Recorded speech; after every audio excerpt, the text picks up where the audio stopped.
I'm Debbie Georgatos. Welcome to my show, America Can We Talk? Today, we're going to talk about herds, masks, and the Carlsbad Revolt, the deep, wide American battle, and the Supreme Court betrays the voters. And of course, I'll tell you why these stories matter to you. Stay tuned.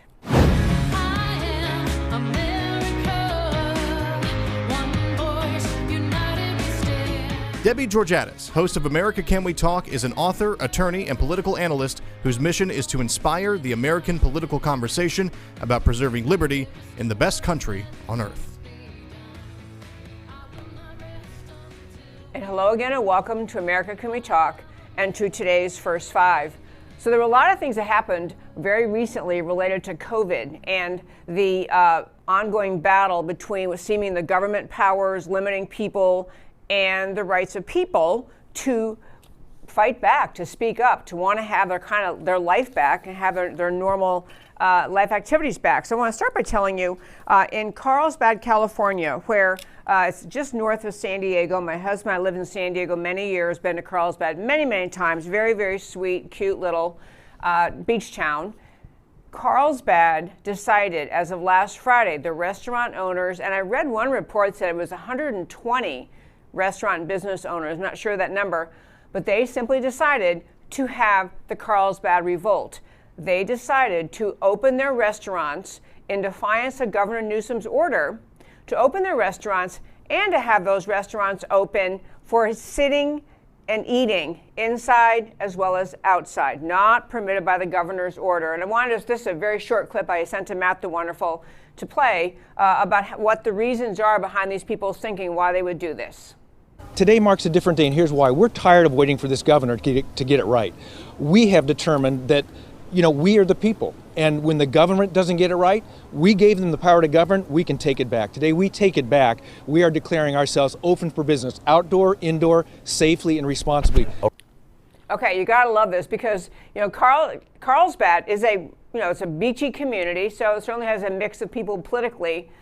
But this community and communities all over the coast in California, they survive on tourism. They survive on restaurants and little shops, businesses. That's how they put food on the table at home because they have these successful businesses. So Carlsbad, as I say, just a really cute little beach community, decided to defy Governor Newsom's ongoing draconian COVID orders. And it is a spirit of, I don't want to say revolution, but spirit of rebellion that I want to talk about today in a variety of ways, because it really needs to happen is the American people have to recognize at some point you get your freedom back by claiming it, by just saying, we're going to live life normally. With respect to the restaurants in California, if there is a true bubonic plague level emergency, then okay, you have to kind of freeze life in place. But even that, you can't keep it in place forever. You can't have the government freeze you in place forever. But we're now coming up on a year since the beginning of the kind of very draconian shutdown orders put in place in California and across the country. And it has crossed the line into an absolute intrusion into the American people's right to live under the promise of the Declaration of Independence. You have the right to life, liberty, and the pursuit of happiness. You cannot have your life and you can't have your liberty in California if you can't run your business and you can't employ your cooks and your busboys and your cleanup crew and everyone it takes to run a restaurant. You simply can't function at some point if the government has shut you down, and the pittance of checks being sent by the government don't begin to make up for it. And actually, I also love the spirit of these people in Carlsbad because they don't want to just say, okay, fine, I guess I'll go on welfare. I guess I'll just be unemployed and wait for an unemployment check. They actually want to work. They want their businesses to thrive. They want their communities to thrive. Love this Carlsbad Revolt. I have not heard yet what Governor Newsom is going to do, if anything, about this. He's very worried himself because I think that people who are seeking signatures to actually recall him, they have met the requirement under law in California to begin the formal recall process. And so Newsom's probably a little more careful than he used to be when he thought he was an emperor because the people want to recall him. a significant chunk of people want to recall him. That still is unsettled. But I called this first 5 segment. I talked about, the mask and I heard the mask and Carlsbad revolt. Dr. Fauci was interviewed over the weekend, and he basically said to this woman it was a CNN interview. I always forget her name. Alice, I don't know what her name is. Yeah, I think Allison Camerata, whatever her name is. She's interviewing him, and she said, well, what is this thing about masks? I mean, do you think masks can go? We can need them in 2022? And he basically said yes. He basically said, yeah, even if you have the vaccine and you got your second dose, and you're doing a double mask, you probably still need it going to 2022. Dr. Fauci and left-wingers who are using COVID policy as a means of bringing more and more government-controlled society into America and trying to make that the norm for the American people. They aren't going to stop unless there is this kind of rebellion. And on a related and actually very upbeat note, there was a great story that was out of the Johns Hopkins University, a gentleman named, I looked him up, he's a Johns Hopkins doctor and health policy expert named Marty Makary, M-A-K-A-R-Y, Marty Makary. Johns Hopkins, so he's like no dummy, Johns Hopkins, both a medical doctor and health policy expert, announced, based on actual data, not fear-mongering, data, that number one, COVID cases are down in America by about 76%. Get that again. Cases are down by 76%. And part of that, so you know, he says, is not all attributable to the vaccine. Maybe some of it is, but the cases going down is not attributable to the vaccine. In part, it's attributable because the government is starting to all of a sudden discover that they don't have to count every single death that happens as a COVID death. They're beginning to recount them as deaths from flu, which they really were. But the most important thing Dr. Makary announced from Johns Hopkins is this. He's predicting America will reach herd immunity by April. That's just around the corner, my friends. So this herd immunity idea is the idea so many, and he said part of it is because many more people probably had COVID and didn't even know it. I mean, they may have thought they had the flu, they had a mild case, they didn't get tested, they're not in the statistics. He's saying, but part of it's due because a lot of people probably had it and they're immune to it. So he's saying America will reach herd immunity by April. And I want to put those things in the first 5 and wrap up the first 5 by saying this.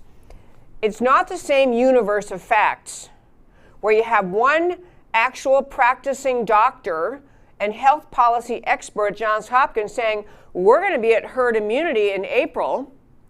And you have Fauci, the dictator in Washington, thinking we're still going to have double masking into 2022 with people still having to socially distance and still do the masking and all the other stuff involved with the COVID policy. Those two things don't belong in the same universe. They're not part of the same reality. And I think Americans are starting to realize, given what we now understand, the 99% plus survival rate in this country for COVID, the spreading of the vaccine, the fact that we've discovered that, fearful as we were at the beginning, because we didn't know enough about COVID, now we have treatments of all kinds that are proving under actual studies, new studies being done, ivermectin, hydroxychloroquine, budesonide, other ones I can't even pronounce, more and more medications being shown to be effective in treating the symptoms of COVID. They're therapies that are effective, so we don't have to shut down the society. But somehow this news has not caught up with Dr. Fauci, who's still thinking he's going to be in charge in 2022, telling y'all about masks and everything else. And I think it's a really important thing, friends. I'm your everyday Joe American. I want everyone to be healthy. I don't want to have a disease running rampant. I don't want people to be sick. But I also want America to have liberty. And this is what was evidenced in Carlsbad, California. And I'm telling you, friends, this will spread. This will spread in California. Other beach communities saying, hey, wait a minute, we've been shut down all this time. We've not been allowed to have people eating inside restaurants. Wait a minute, they're doing it. Everything seems fine there. It's going to spread. It's going to take a spirit of assertion of the people, their right to live in freedom, their right to life, liberty, and pursuit of happiness is going to be needed to push back against the ongoing repression of the COVID policy. Use this as an opportunity to shut down America crowd, which now has power in Washington. And that, my very fine friends, is today's First Five. On this subject of what I call the deep, wide American battle, it is so interesting what has happened in America over the last 4 years under President Trump. Because what has become clear to millions and millions of Americans is that we have it is a growing divide within America, but it's a growing recognition on the part of many people of just how determined, relentless, unending leftists are, Marxists are in this country, the Democrat Marxist Party that now has control in Washington, how determined they are not just to win the next election, not just to get themselves over the finish line, oh, golly gee, look, we won this election, but to grow the size and scope and power of government and to use every means necessary to shut down, to fight back against people who love the idea of the freedom of the individual. There is among many, many blessings of America that came from the Trump presidency was, I think, it opened the eyes of millions of Americans who actually thought that today's Democrat Party is kind of, they're on the American playing field. They're a little more on the left. They like higher taxes and, bigger welfare programs, and they don't like the military too much. But, they're kind of the American playing field. It's helped Americans open their eyes and recognize that we are in a battle for the heart and soul of America, the identity of America, the future of freedom in America. And I want to give you some examples of just how flaming relentless the left is on every single solitary issue. To start with, President Trump has been, in the time when he was candidate Trump and then President Trump, responding to numerous demands that he turn over his taxes. Now, I got to tell you, I'm going to guess a lot of his advisors said, it's worth it. Turn them over, whatever, because you're going to get pummeled if you don't turn them over. He had his reasons. He didn't want to. There's no law on the planet, no law in America that says President Trump or any president must turn over their tax returns to the American people. It's just not a law. It is considered good policy. You recognize as a candidate or elected official that you subject yourself to scorn, ridicule, and suspicion if you don't turn your taxes over, but you don't have to do it. But that answer, that you don't have to turn your taxes over if you don't want to, was never, ever, ever good enough for the leftist mentality, that leftist ideology, mentality that says at any cost, we will get what we want. You will give us what we want. Nobody gets to ignore what we want. Nobody gets to avoid what we want. The ends justify the means. We're going to destroy this guy Trump. We're going to destroy him, and so any means necessary. So the legal battles during the time of Trump's presidency did not result in an order that he release his taxes. However, the Supreme Court did grant that motion, grant that in a case pending before it. I believe just this morning, the court ordered that President Trump must turn over his tax returns, must release them to the U.S. attorney in New York named Cyrus Vance, who is the son of the Cyrus Vance who served under the Carter administration. And as a very bizarre aside, I went to law school and graduated in the same year with Cyrus Vance. And so I actually know him, but not well. Not at all, really. I haven't been in touch with him since law school, but he happened to be in a law school class. But he's pressing, Cyrus Vance, among other entities, pressing to get President Trump's tax returns. So the Supreme, and this is, he's obviously out of office. He's gone, he's not there. But this is when I tell you the leftist mentality, the battle, what the leftists will do forever and a day, it is like a shark that has finally caught on to its prey. They will never stop until they have destroyed it, bitten it, and chewed it up to smithereens. This is what the left wants to do to President Trump, as well as, of course, to his strong supporters. On President Trump, he issued a statement today. So the Supreme Court ruled that his tax returns have to be released. And he gave a statement. It's called, that President Trump did, the continuing political persecution of President Donald Trump. And this is from the office. This is the thing that Trump did from the office of the 45th President of the United States. I'm going to read just a little bit of what he had to say, because Trump is recognizing the left is never going to give up trying to destroy him. And again, my friends, please understand, it's not personal to Trump. They do hate him, but it's not really personal to Trump. Why the left is so viciously determined to destroy President Trump is because of his message to the American people. His, number one, his reassertion of the goodness, the extraordinary greatness of America, and the idea that the American people should be proud of their country. The American people should stand up for their country, that America is a good and noble country rooted in the best ideas that ever created a nation. These ideas, what President Trump ran on, reasserting, reestablishing, re-energizing love of America.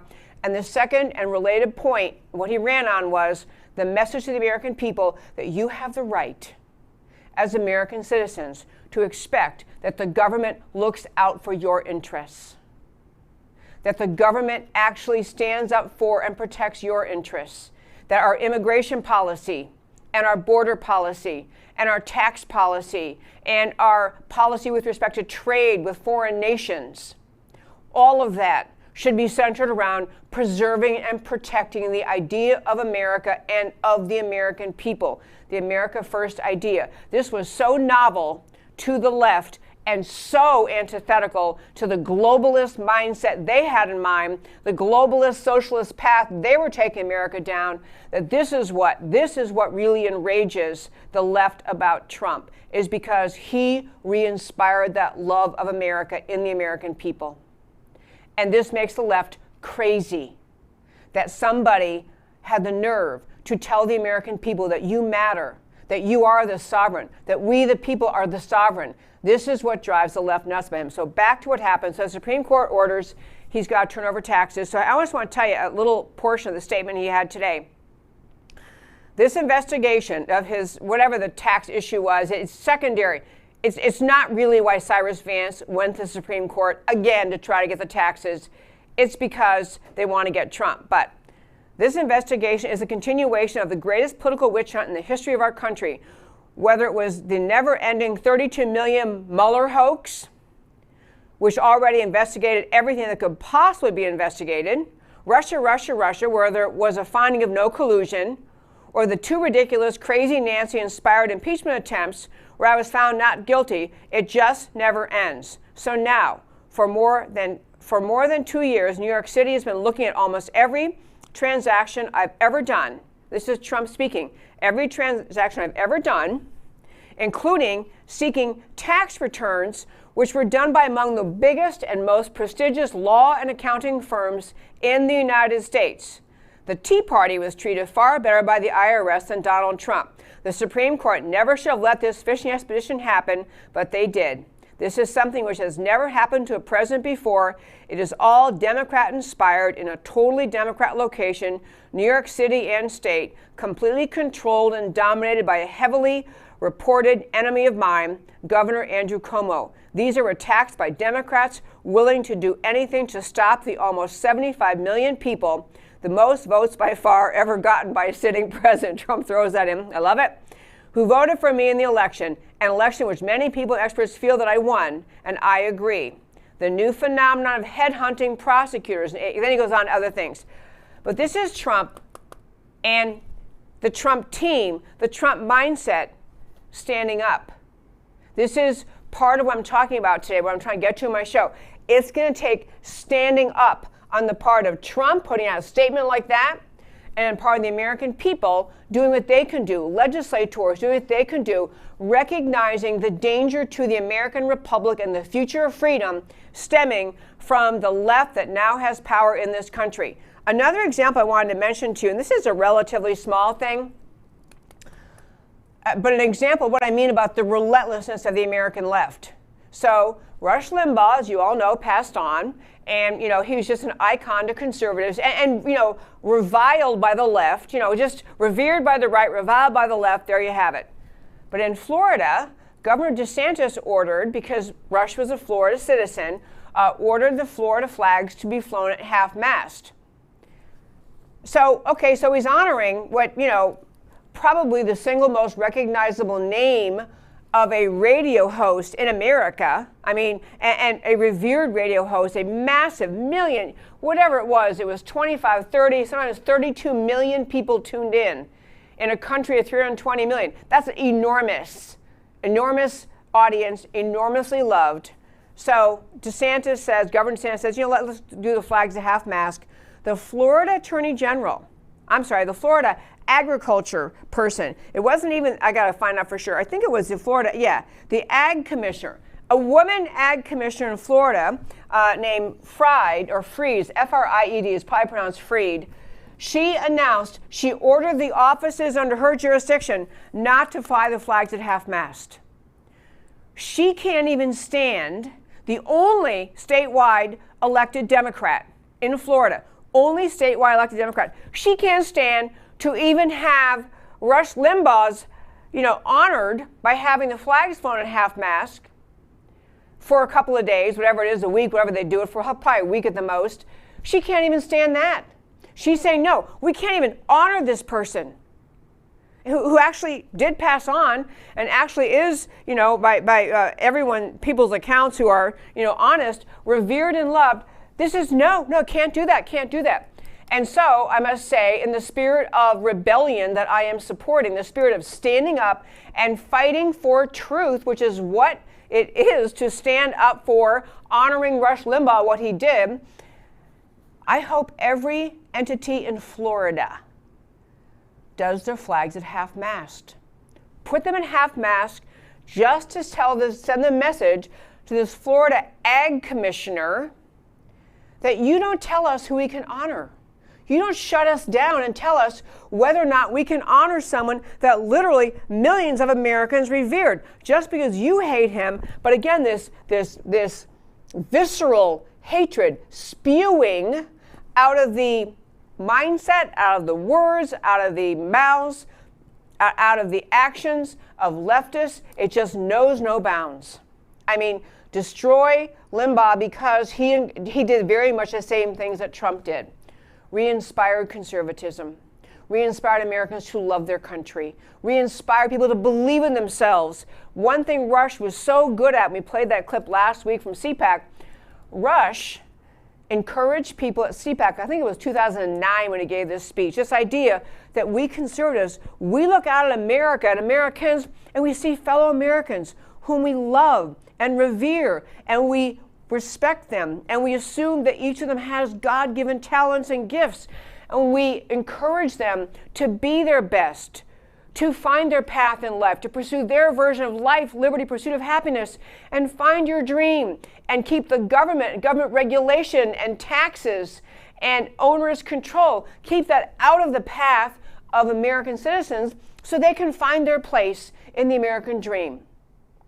That is such a mainstream and Main Street American message, but that kind of message drives the leftist, collectivist, Marxist out of their minds, because their power, the leftist power, comes from having people feel helpless, from having people feel like they can't possibly function in life. They can't even function at all without the government feeding, clothing, housing, educating them, simply treating them as a peasant to be fed, clothed, housed, educated, and parceled off into wherever the government wants you to be. The left has no power and no place to go if more and more Americans recognize the idea of America and their inherent value and worth and merit and place in this culture. And this is, back to Florida, this is what drives this ag commissioner and other leftists nuts, because Limbaugh encouraged people the same way Trump encouraged people to use the freedom of America, to revere it, to pursue it, to demand it, and use that freedom. to find their path forward, their way, to not think they needed to be dependent on the government, to have a strong and free America. One other example in this segment, I kind of gave this segment kind of a last-minute title, The Deep Wide American Battle. Another one of the fighters needs to be the state legislatures. I'm going to get to the Supreme Court in a minute, what they did with the election cases today. But I want to talk about one other thing that states can do. So in the state of South Dakota, there's a bill pending in which, by the way, Governor Noem, this says rock star conservative, which I'm starting to hear, as an aside, I'm starting to hear people talk about the idea that, for the presidential election in 2024, what about DeSantis Noem? Florida Governor DeSantis, South Dakota Governor Noem as the ticket. I'm telling you folks, that'd be a rock star ticket. Anyway, back to South Dakota. There's a bill pending in which the legislature is saying essentially to the Democrat Marxist Party now running America, which is under Biden only nominally. He doesn't know what he's doing, but he's up there doing things. But the legislation in South Dakota is saying, you know what, actually, we are stepping out. We are asserting ourselves to say that we in South Dakota are not going to follow in our state any unconstitutional orders and laws passed by the federal government. And you can say, well, that's kind of silly because if the orders or laws are unconstitutional, then you'll go to court and you eventually get a judge to rule on them. And so once a judge rules, then of course you don't have to follow it. If it's unconstitutional, the court will throw it out. But this is why I like it. It's preemptive. It's saying, we're not going to listen to you. And the single hugest issue in which this is an imperative thing, and every single red state in America should do something like what's happening in South Dakota, say to Washington, we're not following your H.R. 1 mandating vote fraud bill, which the left has called, I think they have it called For the People Act or something like that, some ridiculously farcical name, completely opposite of what it does. We talked about enough in the show. You already know, I believe you know, but H.R. 1 is the bill the Democrats put forward when they very first had back the House, the majority in the House in 2019. First bill they put out, first bill this time, basically says, every single method of vote fraud that Democrats have cooked up, especially in California, the mail-in ballots, a day of registration, no signature verification, no voter ID, everything they want so that you can just have rampant fraud. This is what the Democrat-controlled, Marxist-controlled Washington House of Representatives and Senate apparently wants.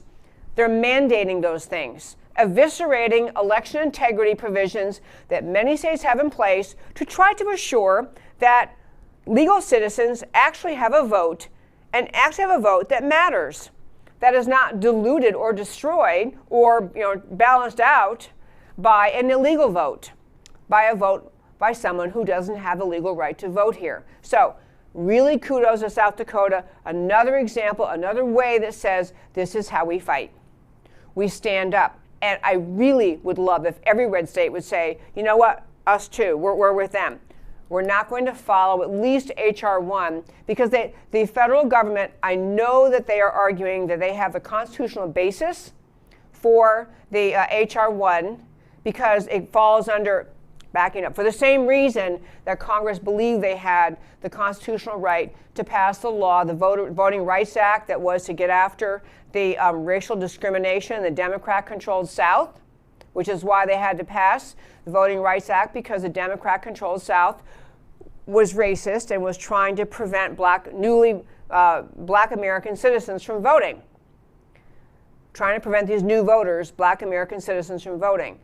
So the protection for all Americans that flowed from ending the Civil War and ending slavery and making every single person here an equal citizen, that protection in the Constitution against racism was the basis for the court saying that they actually then therefore had the ability to pass the Voting Rights Act. It was an enablement, is a way to enable or enforce this 14th Amendment.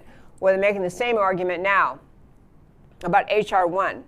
that this is why their authority comes from. And they don't have this authority, folks. I don't know if you get the Supreme Court to ever do anything right again for the rest of time. But what the Democrats are doing with H.R. 1 is a permanent vote fraud protection act. Permanent Vote Fraud Protection Act is what they should be forced to call it. And this would be a great opportunity for red state governments, legislatures, to stand up and do like they're doing in South Dakota, saying, preemptively telling you, we're not following this. I love that. It's just going to be a time for, to figure out who among our elected officials and candidates and spokespersons in this country have the determination, the willingness, the capacity, the fire in the belly to stand up for America as we face the most leftist, Democrat, Marxist party America has ever had in power. It's a real test for who's going to stand up and speak up for the ideas of America. I'm going to do one more story today, and I think I called it, SCOTUS betrays the voters. Supreme Court of America betrays the voters. And you probably already saw this, but I want to take a couple minutes just to explain what happened here. So the Supreme Court had on Friday, of just this past week, they had a series of cases that they always do. They have their conference. All the cases are there that have been where they have appeals, or there are people seeking certiorari. They're seeking the Supreme Court to rule on something. So the court has their meeting, all the cases on Friday, announced decisions today. Well, the Supreme Court announced essentially that they are dismissing, throwing out, without further review, most of the cases challenging election fraud in 2020. I want to just tell you a few of the examples. In Pennsylvania, in the state of Pennsylvania, there was both a Republican state legislator and other litigation in which the question was, the Constitution of the United States says that state legislatures make election law. That's the basic constitutional provision. State legislators make election law in each state. In Pennsylvania, because of the alleged emergency related to COVID, there was an expansion of mail-in ballots, and there was an extension of when the mail-in ballots were due to be returned to the government. But those two changes were not made by the legislature. They were made by the courts, which is not permissible under the Constitution. So these were the cases saying to the Supreme Court, why is this okay? Are we going to really have this election stand? And let me make something really clear in a moment. It's not just, does this election stand where we had unconstitutional orders by the courts in Pennsylvania impact which votes got counted, but going forward, is this permissible? Is this permissible in the future? Even, say you can't even do a thing about 2020 because it's over, but in the future, can you really have courts and other states, election officials, changing policies, changing laws without the legislature? Or does the Constitution mean what it says and the legislature has to make election law? And of course, in all these cases, much of the tug was you have Republican majority legislators who set the law, and you have the potential for a small number of people, whatever number of people sit on a court, whether it's 7, 9, 11, 13, who knows their political orientation, or you have election officials who knows their political orientation.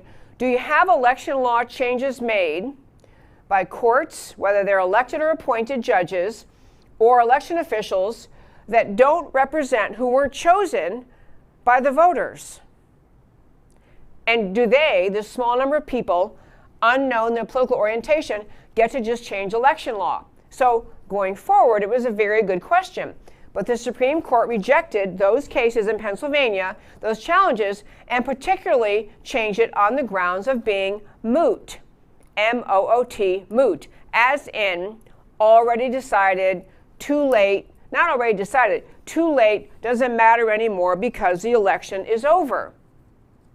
So, I'll remind you in a moment, this very issue was among the issues when the state of Texas, under Attorney General Ken Paxton, brought his case to the Supreme Court prior to Biden being sworn in. It was in December of 2020, December 10th or 11th, something like that. Paxton brings a case, our Attorney General in Texas, to the Supreme Court challenging Georgia, Pennsylvania, Michigan, and Wisconsin. And the argument with respect to Pennsylvania was these laws that they changed, that the courts changed, make their election invalid. I mean, they're letting ballots count that shouldn't be counted. So the court's answer, back when Ken Paxton brought this litigation, and to be really clear about something, by the way, before I can tell you these numbers, 17 other states joined in. So Paxton of Texas, 17 other states join in at the Supreme Court saying, hey, yeah, these people didn't even follow their own state law. Why are they permitted to just move forward with a fraudulent election? And 126 out of the 196 Republican members of the U.S. House also joined in this litigation. At that time, the Supreme Court's answer was, you don't have standing, and the very precise term is, there was no judicially cognizable interest. And I want to talk about that dismissal in a moment. So the Supreme Court is saying now, as the Pennsylvania case is, well, it's moot, it's all over, election's over. Back then, when the issue is being raised, they're saying no judicially cognizable interest. And they, talking about no standing. So they're basically saying there's no way they will review the merits of this case. You can't bring the case ahead of time, and you can't bring the case afterwards. You just can't bring the case. You just don't get to have a ruling on whether or not the courts in Pennsylvania or the legislature in Pennsylvania actually has the authority to make election law. But that was all, so the Supreme Court is basically saying, we punted before in December 11th, I think the ruling was issued. December 11th, we punted when the Texas and all these other states and members of Congress saying, hey, wait a minute. These states and the 4 states that he challenged, Paxton challenged, were, again, Georgia, Pennsylvania, Michigan, and Wisconsin. And those cases where the court just said, sorry, no standing, no judicially cognizable interest. And I want to make a really important point about that. It really matters in terms of whether we have future fair elections. One shorthand way people referred to the Ken Paxton case was, this is Ken Paxton, or this is Republican states sticking their nose into other states, sticking their nose into other states' laws and how they conducted their election. It's none of Texas's business, so the argument went. None of Texas's business how Pennsylvania or those other states conducted their election. It's like a mind your own business defense. But I want to make something really clear. Because we have the Electoral College, the impact of other states' votes ends up mattering at the Electoral College.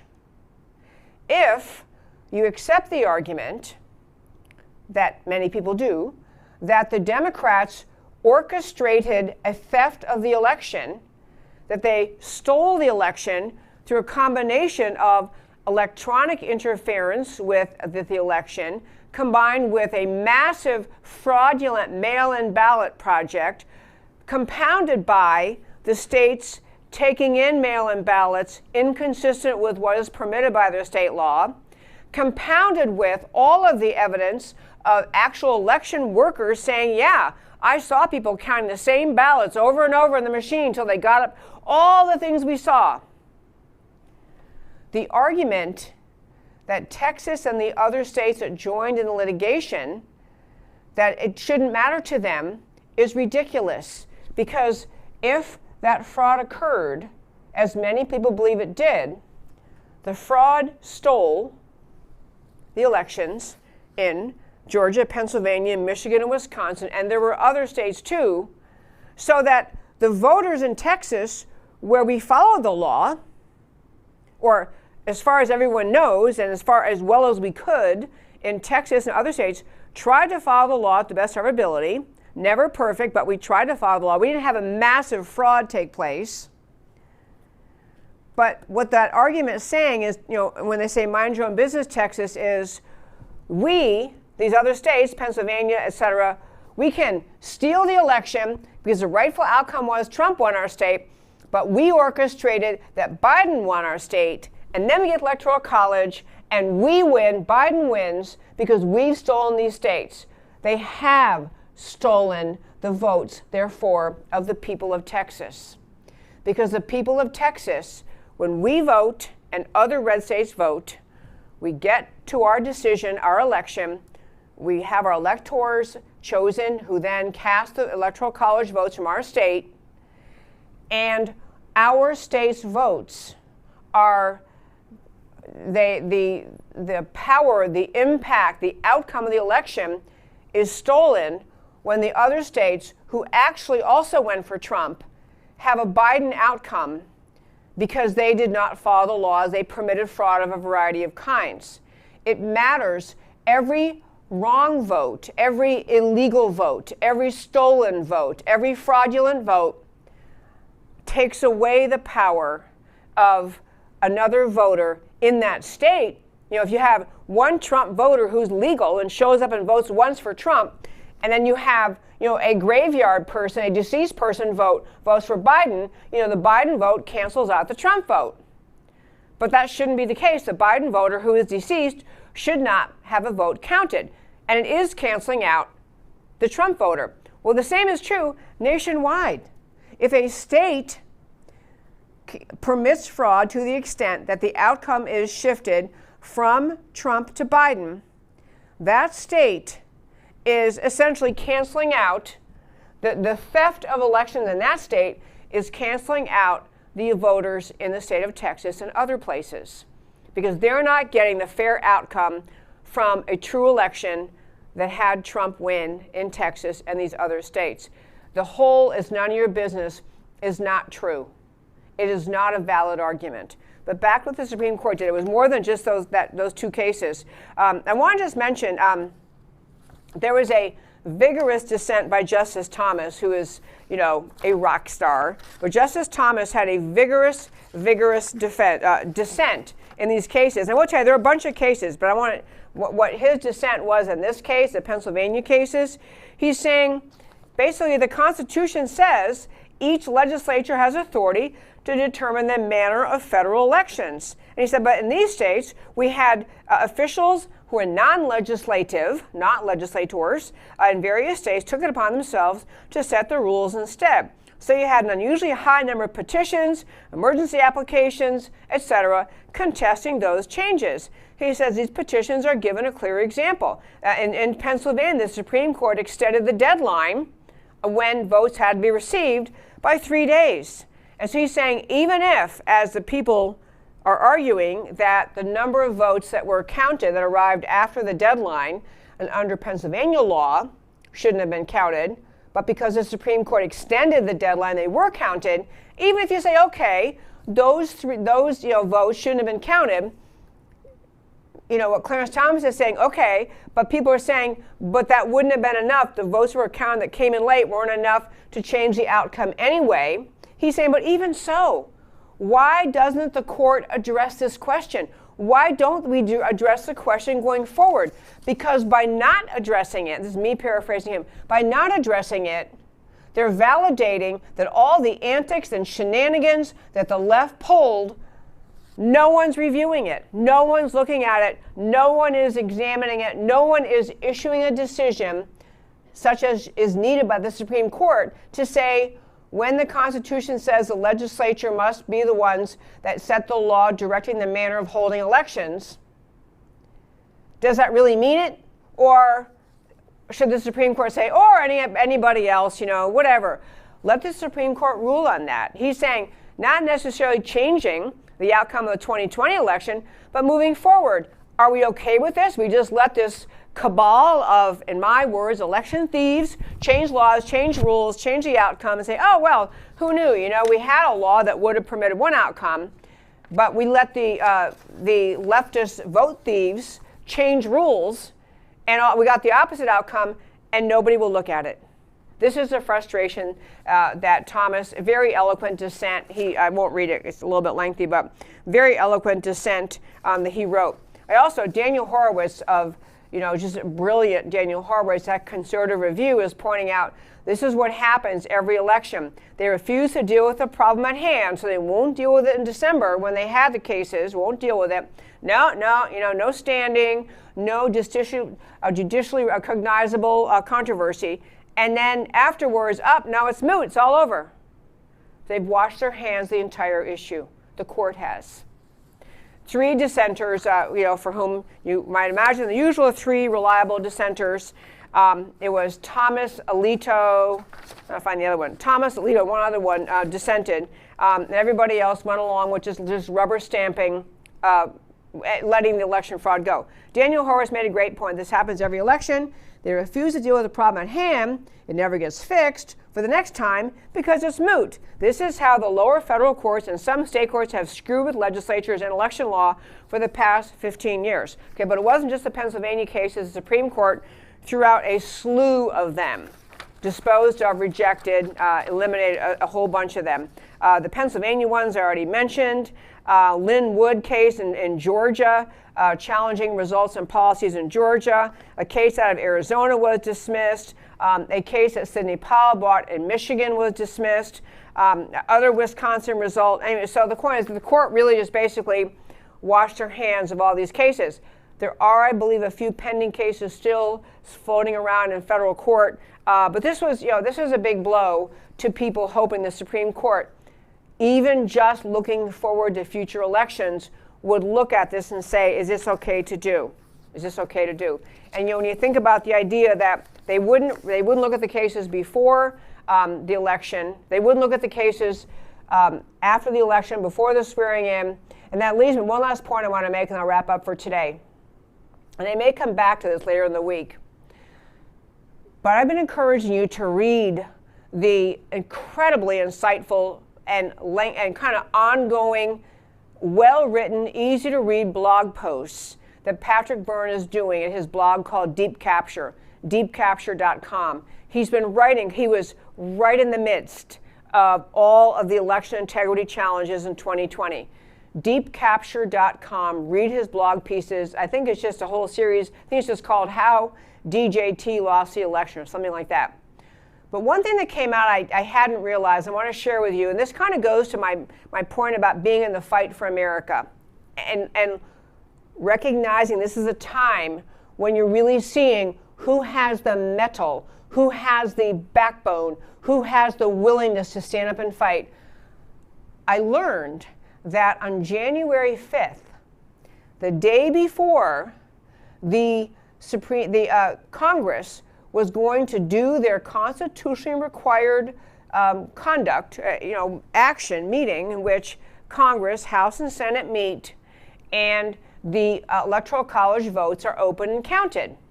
So the Electoral College votes are open and counted, January 6th meeting, presided over by the President of the Senate, who is the then sitting Vice President, who was then Mike Pence. Mike Pence apparently committed on January 5th, the day before that election, that he would send back to the states where they had questions about the Electoral College outcome, where the legislatures themselves have been asking Congress, wait a minute, hold off, send those back. We think we made a mistake. We've discovered fraud. We want to look at this again. Pence had said on January 5th, Vice President Pence, he was willing to do that. That's what he planned to do, to send some of the states, the Electoral College votes back to the states in question because the legislators themselves were saying, hey, there's something wrong here. And he got talked out of that, got talked out of doing that by his chief of staff.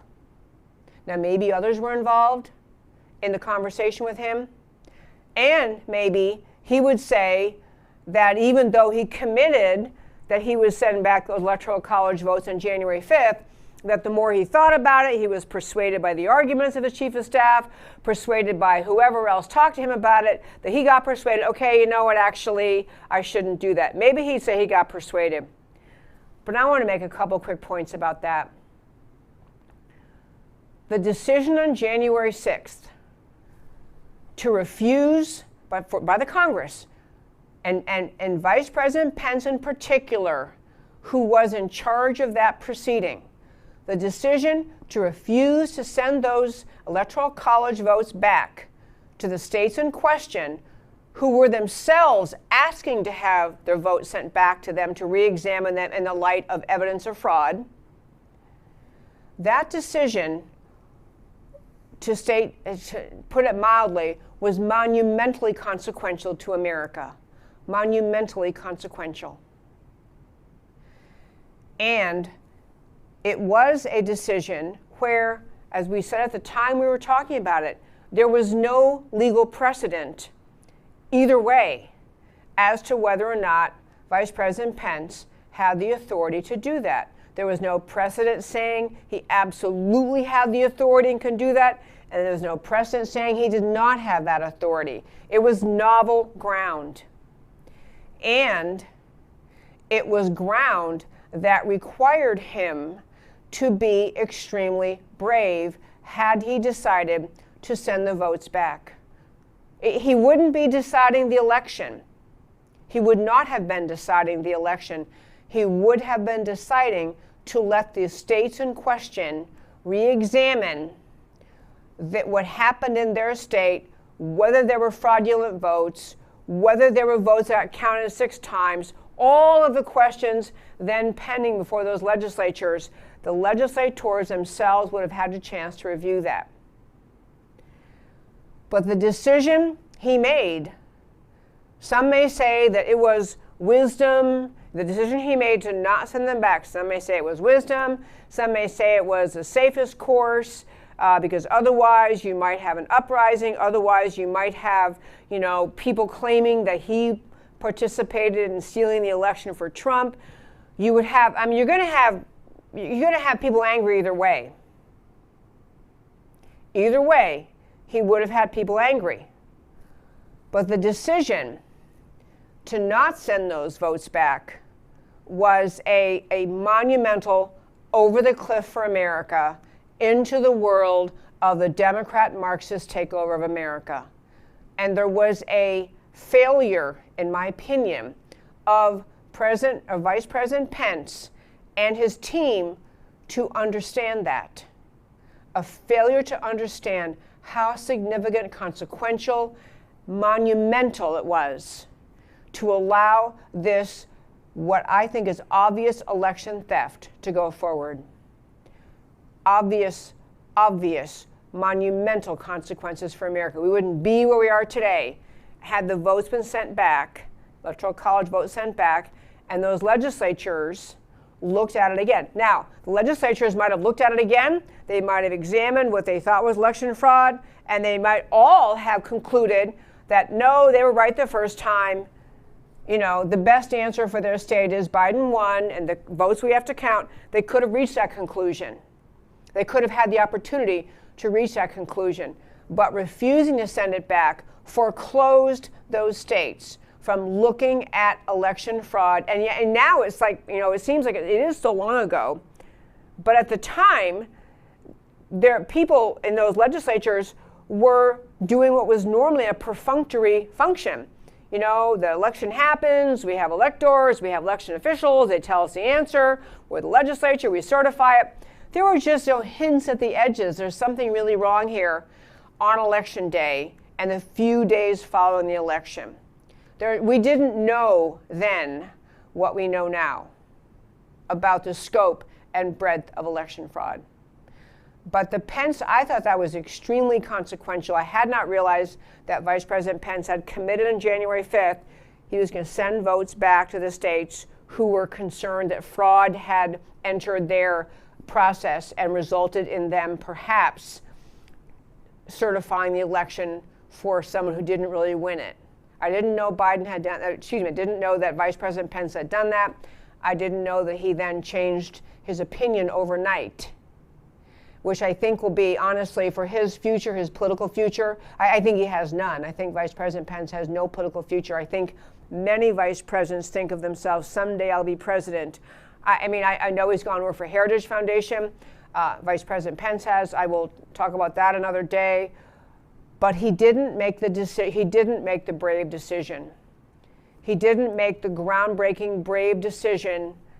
I'm going to do something unprecedented here, because I think that the outcome of this election matters so much that I have to make sure the states involved, the states questioning their own outcome, have the right to look at this again. He didn't make the brave decision. He made the, at the very least, you can call it safe decision. I would even call it cowardly, a cowardly decision to just go along with what we now can see was just massive election fraud.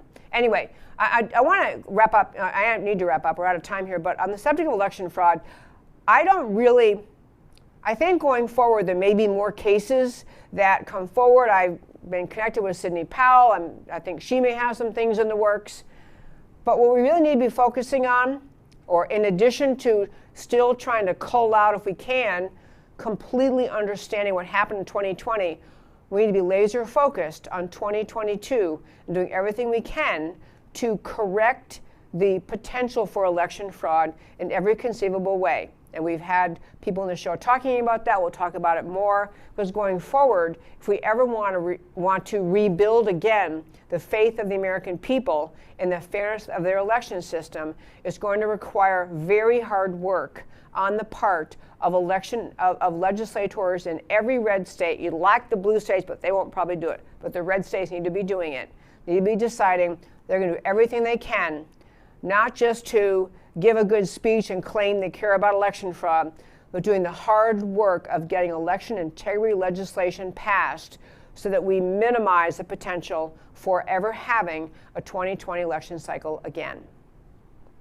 At the close of every show, I tell our listeners why the stories we talked about today matter to you. So we started out today talking about herds, masks, and the Carlsbad revolt. Dozens of Carlsbad restaurant owners, I told you, I read it was over 100, reopened for business, seating customers inside and out in defiance of Governor Newsom's draconian and long-term COVID orders. This is the spirit of American freedom. Owners running their businesses and citizens free to eat at restaurants are part of life, liberty, and the pursuit of happiness. Dr. Marty McCary, medical doctor and health policy expert with Johns Hopkins, says America will have herd immunity from COVID by April of this year, and confirms that COVID cases are down by 76%, not just due to the vaccine. And I had to throw this in, 99% plus COVID survival rate. More Americans now aware of this. Yet Anthony Fauci says America will still be wearing masks for COVID in 2022. Americans are waking up to the reality that COVID policy, especially in blue states that love big government, has crossed a line from protecting public safety to depriving citizens of constitutionally protected freedom. And on SCOTUS betrayed the voters. The Supreme Court today rejected numerous cases related to 2020 elections. One of my very fine friends texted me to tell me the 3 judges who dissented were Thomas, Alito, and Gorsuch. We'll have to talk about Amy Coney Barrett sometime soon. I think that what a profound disappointment. But back to this. 2 cases challenged Pennsylvania mail-in ballot procedures. Find those cases to be moot. Those cases involve non-legislative officials extending the deadline for mail-in ballots, violating state law despite the Constitution allows only legislators to make election law. Cases challenging Pennsylvania's, Arizona's, Georgia's, and Wisconsin elections were also dismissed, as was one of Sidney Powell's cases involving the Michigan election.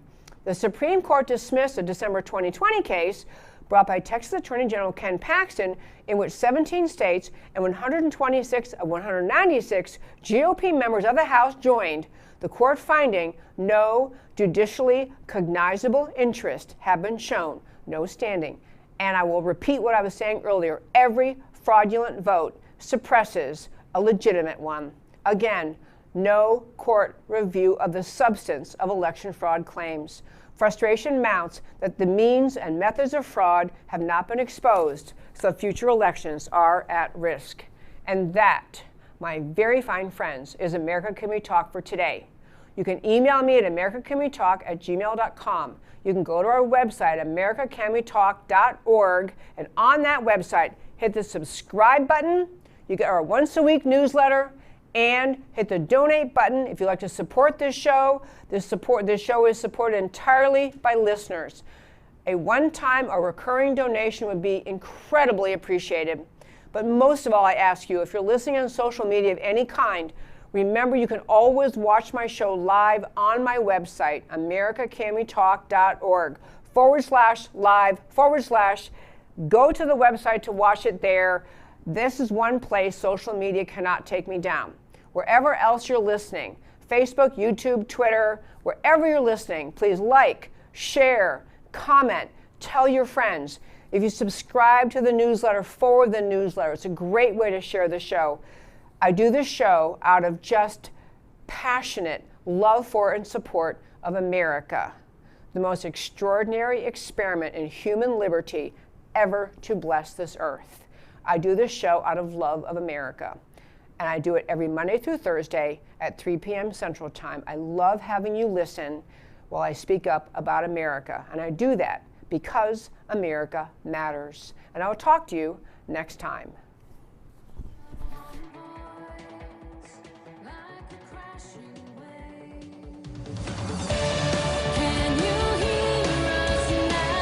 America, Can We Talk? Truth about America. Can you